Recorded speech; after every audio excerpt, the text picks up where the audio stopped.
today, rather than moving on to another major part of Cubase, like audio or something, I'm going to actually stay while we're working still with MIDI stuff, because I want to dedicate today's tutorial to the arpeggiator. And you might think, well, that's an odd thing to do, but you'll soon see why it's really important for noobs, because it's a time saver and it opens up a whole new world in terms of electronic music to beginners, and is something, it's such a fundamental part of electronic music, the arpeggiator, that it's something really that needs to be looked at.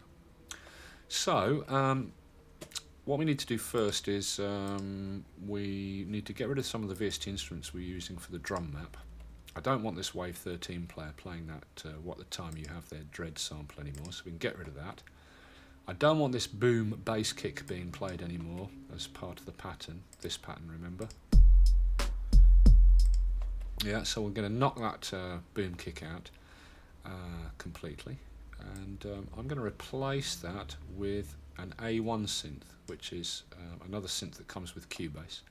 Make sure when you open your A1 synth or other VST plugins for the first time that you right click in this blue border area and check that always on top is ticked, and if it isn't, left click to check it.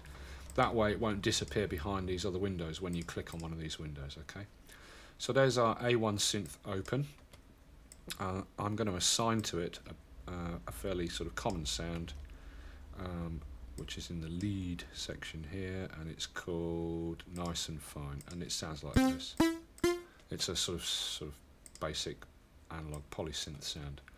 Okay, so we'll close that down, VST rack, and then with this track selected, I'll just go into my drum map, and okay, that's all alright. I'm going to knock these boom kick things out of the pattern. Not that they're going to play anything anyway, but I'll get rid of them.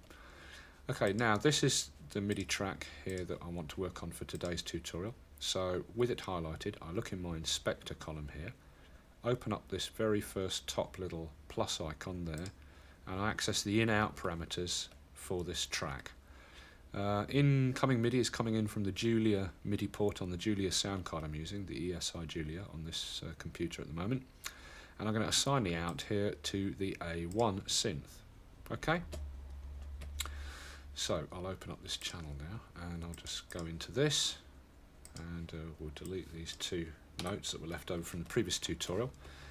And I'm going to put in with the pencil tool, and the length quantized set to whole note 1-1, a whole bar. I'm going to put in a note on C1, which goes right across the length of the bar.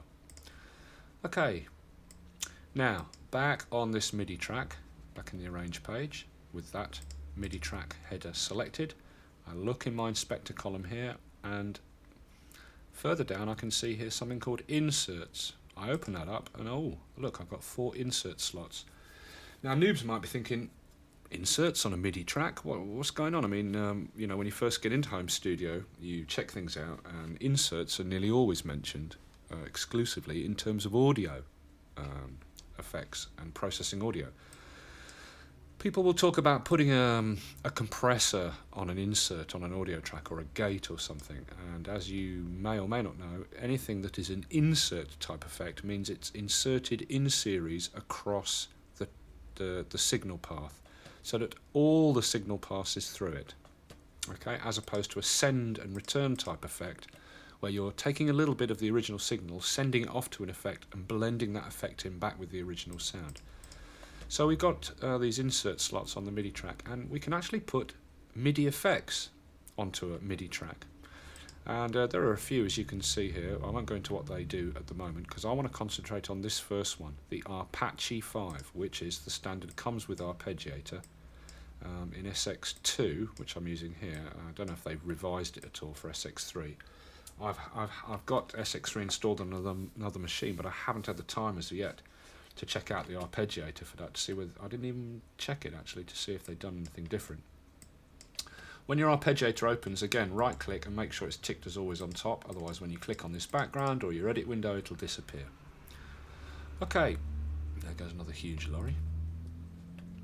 Okay, so what is an arpeggiator? Well, It's a device for creating arpeggios. And what is an arpeggio? Well, in sort of classical music, an arpeggio is, let's say for example you were playing a guitar, okay, and you were playing a C chord. Now you could strum it in one strum and go drrrn and hit all the notes in the chord at the same time, pretty much, right?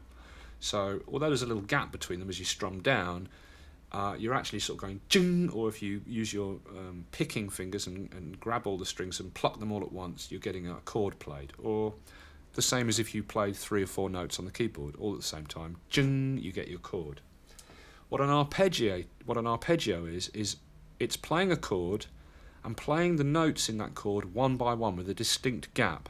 So if you played a C chord, like a major chord, dum dum dum, as an arpeggio, you could play it as a chord like dum, or as an arpeggio, playing the arpeggio working up, you'd play the notes individually, ding ding ding, ding ding ding ding ding ding ding ding ding, like that. Playing it downward, it would be ding ding ding ding ding ding. Arpeggios do use a lot by metal guitarists and things. They work that into their repertoire a lot. But that's one thing arpeggios do, and kind of where it originally comes from is it was a musical playing technique where the player would break the chords up into individual notes. Okay, now arpeggios in electronic music, an arpeggiator, which you can find in a lot of software synths, the bigger ones anyway. You can also find them in hardware synths, and you can find them as hardware devices from companies like Dürpfer still make hardware arpeggiators. It's more like a triggering device, yeah, but it still works the same in that you can play your master keyboard through this MIDI device on a MIDI synth, and it will take the incoming notes and break them up so they're played back in sequence rather than all at once, okay, and it has a clock built in as well to clock it to tempo. The other way an arpeggiator can work is you can think of it like almost like, say, the sequencer on a Roland TR drum machine or something, the old drum machines. It's you can have arpeggiators that have arpeggiators that have a row of setting slots where you can say, I want the first note to be this, then that, then that, and that's kind of an arpeggiator. But truly what an arpeggiator does is it takes incoming notes and breaks them up and into little sort of gated steps.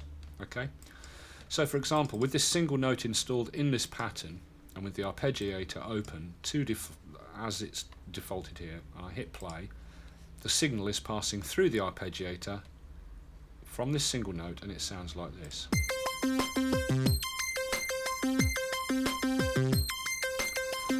Okay, that's a bit kind of chaotic to see what's going on. So let's reduce everything down to sort of like common denominator level. I'm going to put it into up mode. I'm going to leave the quantize on 16th, and I'm going to reduce this semi-range down as low as it will go, which is 6, and leave everything as it is. Okay, and we now get this.